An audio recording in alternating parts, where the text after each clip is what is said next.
Hello, my paper peeps. Today I will be sharing another one of my DIY mini scrapbook journaling binding techniques. This one is fairly easy, so let's get started. So this is a mini journal that will measure 5 inches by 7 inches. You'll need cardboard, which will be used for the cover, 9 sheets of 8.5 by 11 cardstock, decorative paper, and your imagination. Today I'll be using the paper from my paper line, the Botanicals, as an example of what you can do here. Now, I used the same paper in another DIY mini album video, but I found that the technique there is a little more labor intensive. I thought this technique would be just as interesting, but a little different, and it has a bit of a twist that I really think you will enjoy. So here we go. What you want to do is cut your cardboard, which ideally should be about I would say 1/16 of an inch or 1 millimeter in thickness to 5 by 7 inches. So you'll need 2 of these. With my paper line, I have 3 different book covers. I used the neutral one in my last project, but today let's kind of mix it up a bit. Let's use the blue florals to make this book. The great thing with this book cover is that you just cut it right to the edges and everything is pretty much done for you.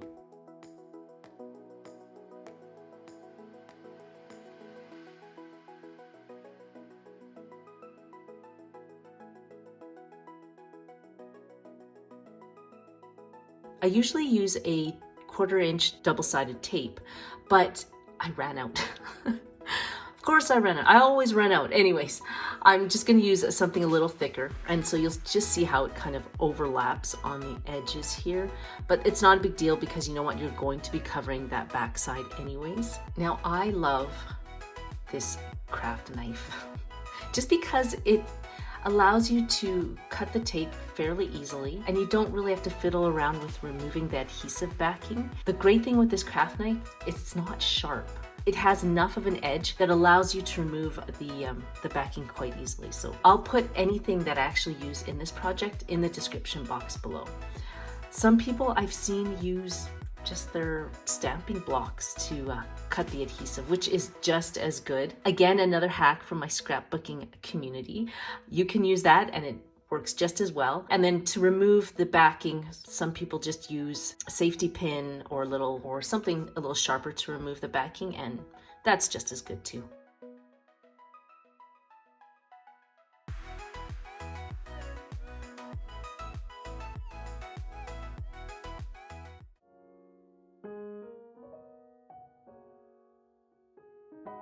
Now I'm going to cut up some of the printables from the line here.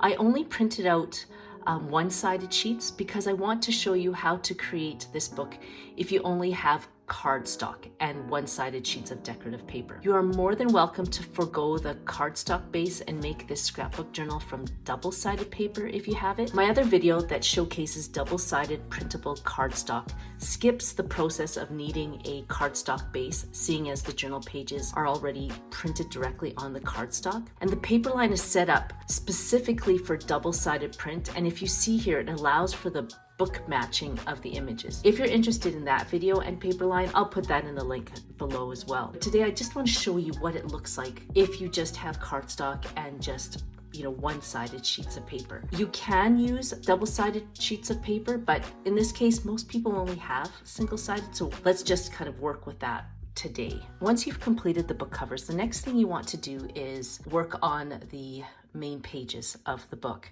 And here I used 8.5 by 11 inch cardstock, and I cut it down to 9 3/4 of an inch by 6 3/4 of an inch.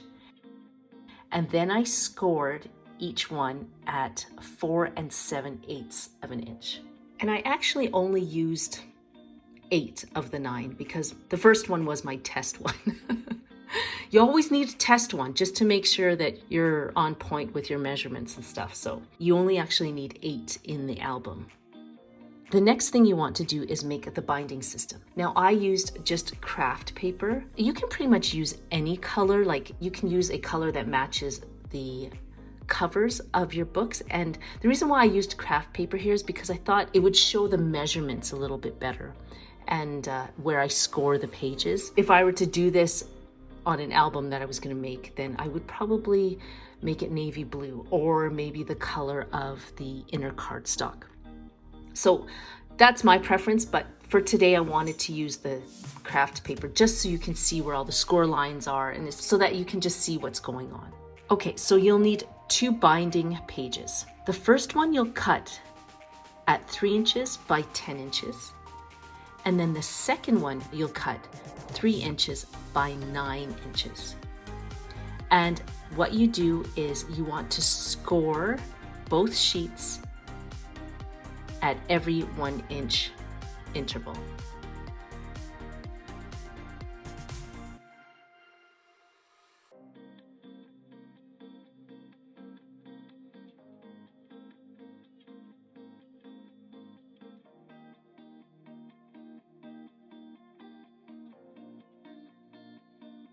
And then after that, what you want to do is accordion fold at these score lines.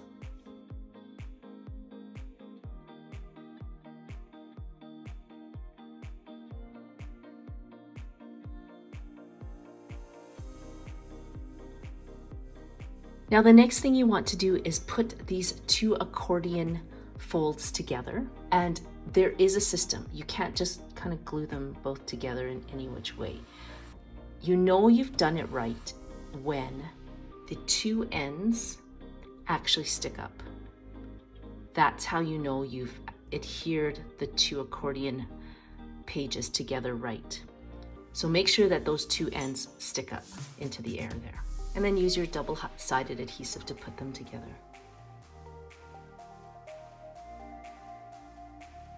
The next thing you want to do is cut some slits into your book pages. And I really like this Tim Holtz ruler because it centers everything for you. Just because the actual ruler has a 0 mark on the inside here, so it's just perfect for centering any of your work, should you need to do it like in this case.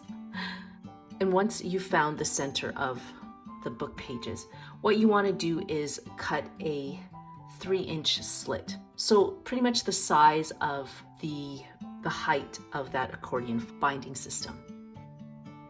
And I kind of just went beyond 3 inches here, just by like a 1/16 of an inch, just to make sure that you're not struggling to push these accordion pages through those slits.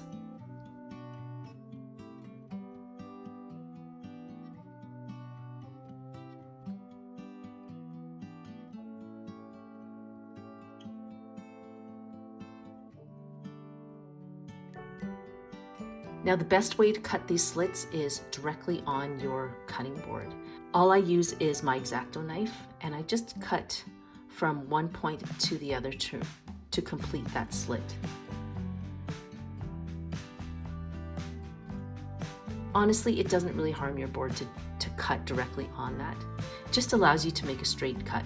I mean, you can just use a ruler and a self-healing mat to cut, but I was too lazy to pull that out. Then I'm just going to cut directly on this board here, and it does the job. So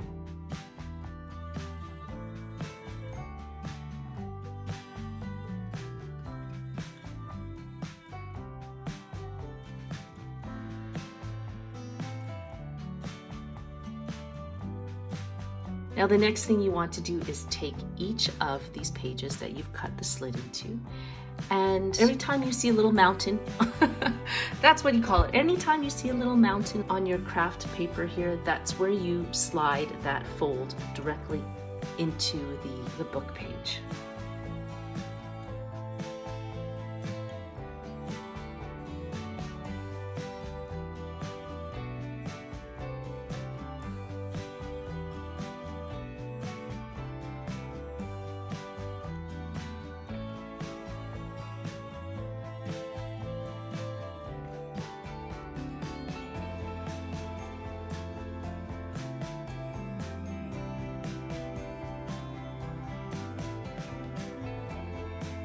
So here is the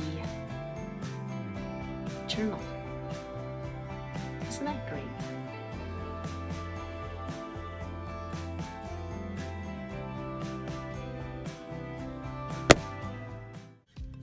Now this is where it gets a little tricky, trying to bind the actual book to the covers.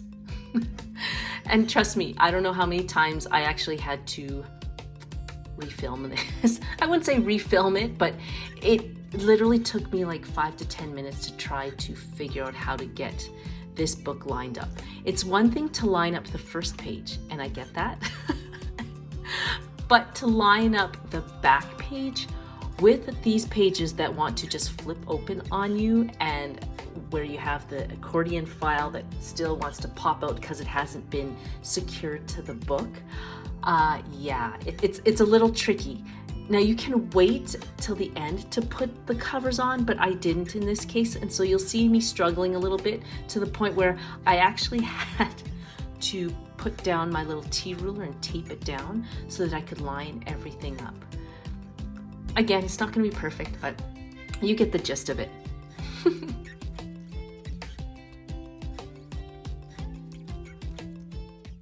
Okay, once you have that done, this is where the fun part begins, and that's decorating the book.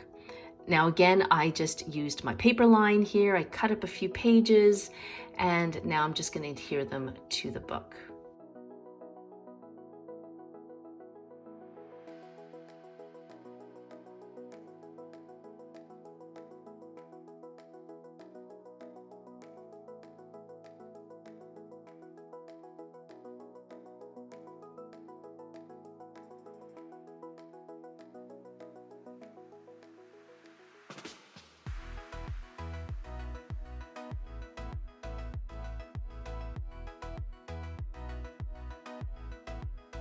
But you're probably wondering, well, what are you going to do with those spines from the binding system? Like, how is that going to work? Well, this is where it's a little different. I actually printed out and designed little, I would call them art pages or inserts.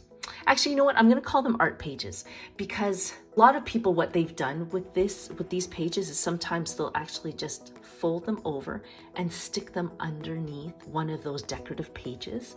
But I thought, why do that? Let's use that as a base for another decorative page. And if you've purchased my paper line, the Botanicals, and if you've gone through a lot of my videos in the Sage collection, I am notorious for adding stuff to my scrapbook journals. One week I'll add pop-up butterflies, another week I'll add a tag. And if you actually purchase my paper line, anything I add to this journal, any printable, I will actually send to you for free, just because it's just a part of the process, right? I really want to share all my little fun tricks and techniques on how to jazz up a scrapbook journal. And if you've purchased my paper line, I mean, that's enough. Thank you very much for supporting me, but now I want to support you in your crafting journey, and I will send you any of these printables that you see here so that you can complete some of the crazy projects that I'm doing.